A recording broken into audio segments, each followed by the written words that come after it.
So Natalia has asked, I recently shifted my website from Vistaprint to WordPress. I have noticed that my keyword rankings for my website have plummeted. Is it possible that this could be the reason?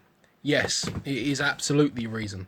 And it is very, very common that this happens, especially if you've got a web designer to do the migration, because they won't understand things like SEO and they won't really be keeping tabs on that because to them, they're thinking, well, I'm getting paid to migrate the website and that's exactly what I've done, so I've done a great job. And they're going to give themselves a pat on the back when in reality what they've done is just destroyed your traffic. So, yeah, that's what happened.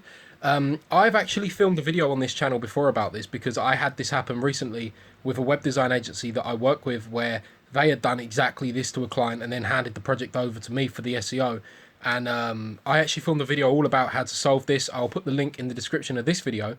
But what I'll also do in this here is just answer your question in a little bit more depth. So yes is the answer to your question.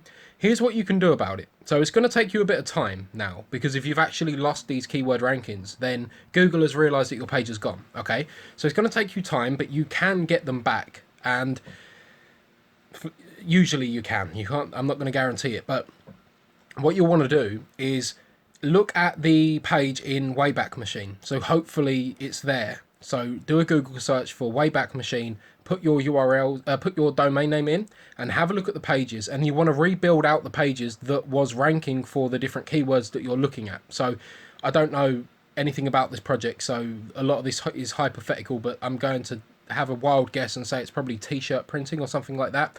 If you was ranking for I have no idea, SpongeBob t-shirts, right? If you was ranking for SpongeBob t-shirts and now you're not, you want to actually go in and find that page in the Wayback Machine, find exactly what the URL was and recreate that on your WordPress site, the exact same URL. Okay, and then what you want to do is make sure you get your title tag and your content, so your on-site SEO. So focus mainly on your title tag and your H1 tag and your content on the website, on the web page, I mean, and get that exactly the same. And then you want to internally link to those pages from your authoritative pages like the home page, have it in the main menu. You just want to make sure that the URL structure hasn't changed, because if they've migrated it over, and this is why it's quite difficult for me to really help because I've not seen it, but I'm going to assume a bunch of things. If they've migrated it over and the pages have come over, then if they've created a new page and the URL is different or the on-page SEO is different, you want to fix that up. If the page is missing, you want to go in Wayback Machine and figure it out. And yeah, just recreate those pages that are gone, or re-optimize the ones that are there so that they actually match what used to be there. Or, and I know this might be a little bit hard to follow, but if the URL is different now to what it was before, and you can't change it to be what it was before because it won't make sense in some way, this is a scenario I've seen, then you want to 301 redirect the old URL to the new URL, because you want to tell Google this page has moved from here to here. You're going to be able to get the traffic back, but it is a shame that this has happened, and it's something that drives me berserk when I see it, because it's typical web design and not actually thinking about the reason why people have a website, which is because they want traffic.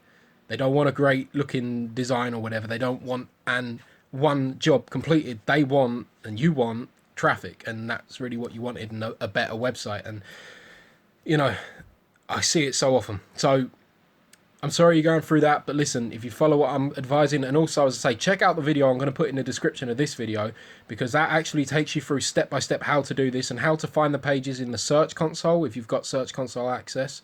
But it just takes you through what to do. So check out the video. I hope this helps.